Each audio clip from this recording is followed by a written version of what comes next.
Tiga. Assalamualaikum warahmatullahi wabarakatuh. Waalaikumsalam warahmatullahi wabarakatuh. Apa kabar semuanya?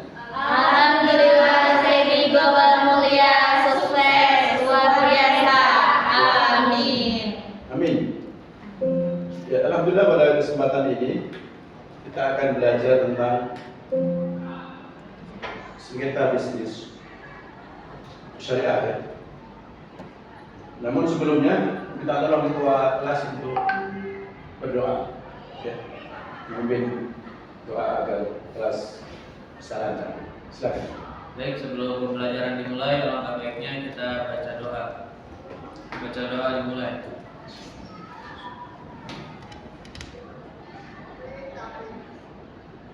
Selesai. Ya, terima kasih. Ya, kita masuk kepada pembelajaran sengketa bisnis syariah. Kita lihat landasan dan karakteristiknya. Ya, secara definisi, perselisihan atau perbedaan pendapat dalam pemenuhan hak dan kewajiban suatu akad atau perjanjian. Jadi, sengketa ini lahir dari perbedaan, ya, perbedaan pendapat di dalam pemenuhan hak dan kewajiban yang ada di sebuah akad atau perjanjian. Itu yang jadi pemicu. Ya. Jadi kalau nggak ada perbedaan, ya nggak ada sengketa. Ya. Kemudian lingkupnya ini melingkup sebuah ranah bisnis Islam, ya, atau bisnis syariah, termasuk di dalamnya berbagai syariah, suatu syariah dan lain sebagainya. Nah, coba kita lihat karakteristiknya. Ada 3 karakteristik ya untuk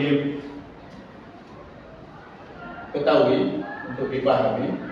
Yang pertama, sumber daripada bisnis syariah ini mengacu kepada Al-Quran, kemudian As-Sunnah, Ijma' dan fatwa mutakhir, fatwa kontemporer dari Dewan Syariah Nasional yang dikeluarkan oleh Majelis Ulama Indonesia.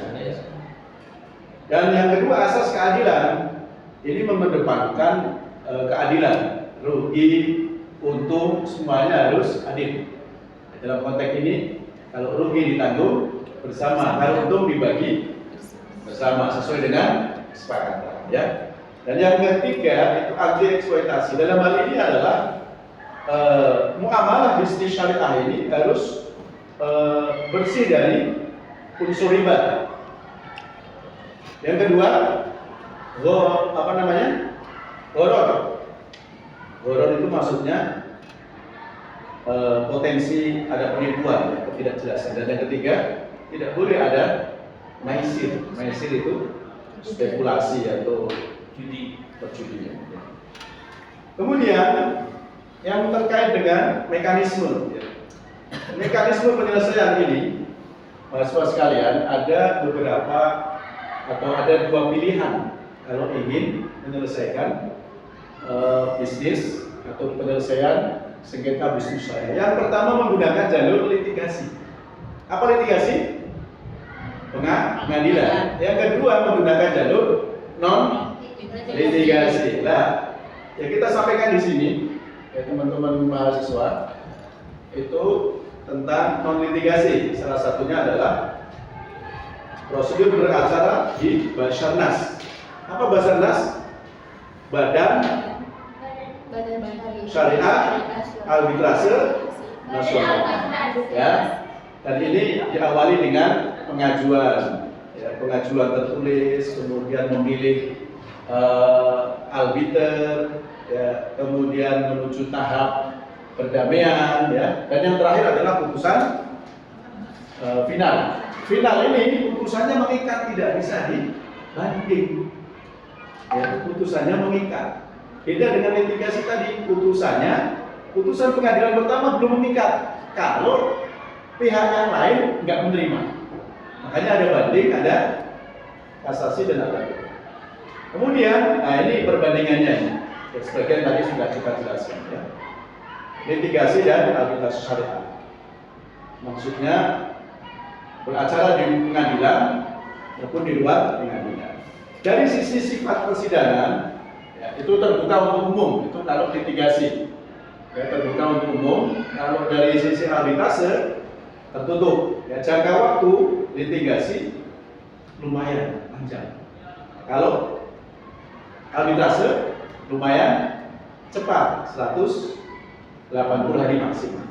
Hasil akhir putusan menang kalah itu kalau litigasi. Kalau arbitrase win-win, loss-loss. Maksudnya tidak ada yang kalah, tidak ada yang menang. Kenapa? Karena ada damai atau Islam. Ya. Dan yang terakhir, kualifikasi memutus dalam hari ini. Kalau di litigasi namanya hakim, kalau di arbiter namanya arbitrase, namanya arbiter. Yang punya kompetensi syariah. Nah, ini kita melihat dari sisi mana yang dipakai berdasarkan survei.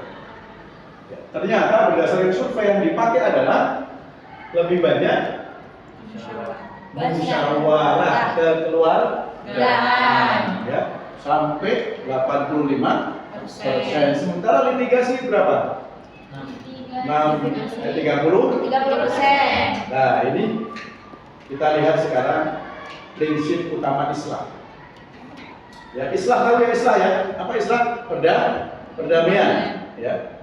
Kita lihat di dalam Al-Quran surat Al-Hujurat ayat 9. Itu Allah perintahkan untuk mendamaikan pihak yang bersengketa. Ya, Allah mengatakan, "A'udzubillahi minasyaitonir rajim. Wa in ta'ifatani minal mu'minina qatalu fa aslihu bainahum." Kalau ada dua kelompok yang bertikai maka damai. Ya.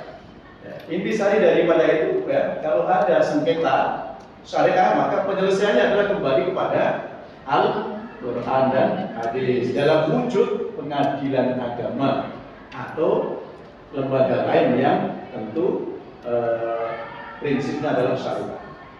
Yang kedua, bagi pelaku bisnis syariah, ini ada ayat Allah di surat An-Nisa ayat 59. Allah mengatakan, "Fa in tanaza'tum fi syai'in farudduhu ila Allah wa Rasul in kuntum tu'minuna billahi wal yaumil akhir." Kalau kalian berselisih tentang suatu, maka kembalikan solusinya kepada Allah. Berarti apa? Al-Quran dan hadis Nabi, ya. Maksudnya dikembalikan kepada Rasul itu hadis Nabi. Nah, ini tahap terakhir, ya, di dalam penyelesaian sengketa bisnis syariah itu ada lembaga dan juga ada tantangan. Ya. Kalau dari sisi Basarnas, ya, itu ada 20 lembaga yang kira-kira bisa digunakan untuk penyelesaian ini. Dan kalau dari sisi pengadilan kita dapati pengadilan agama. Ya. Pengadilan agama ini di setiap daerah ada, ya, setiap provinsi ada. Tetapi tantangannya, ya kita patut bergembira. Mahkamah Agung itu sudah mengeluarkan terobosan baru yang disebut dengan GS. GS juga apa? Gugatan sederhana. Jadi berbiaya ringan dan cepat, maksimal 25 hari. Ya, tapi tantangannya apa? Tantangannya memang putusannya cepat, tapi eksekusinya bisa juga lambat. Makanya mudah-mudahan, ya, ini sebagai rekomendasi lah, ya, sebagai saran, mudah-mudahan segera ada aturan lagi yang mempercepat tentang eksekusi putusan daripada sengketa syariah. Ya, sampai di sini alhamdulillah sesi pembelajaran sengketa bisnis Islam ini dapat kita selesaikan dengan baik. Selanjutnya mahasiswa bisa lihat, ya, kita sudah share modul sekaligus evaluasi. Tolong itu dijawab, ya, karena di sana ada pertanyaan-pertanyaan seputar materi, ya, baik sifatnya materi maupun praktis, sifatnya teori maupun praktis. Ya. Itu saja, terima kasih. Mari kita tutup dengan bersama-sama mengucapkan basmalah. Bersama-sama mengucapkan hamdalah, ya. Alhamdulillahirabbil alamin. Assalamualaikum warahmatullahi wabarakatuh. Waalaikumsalam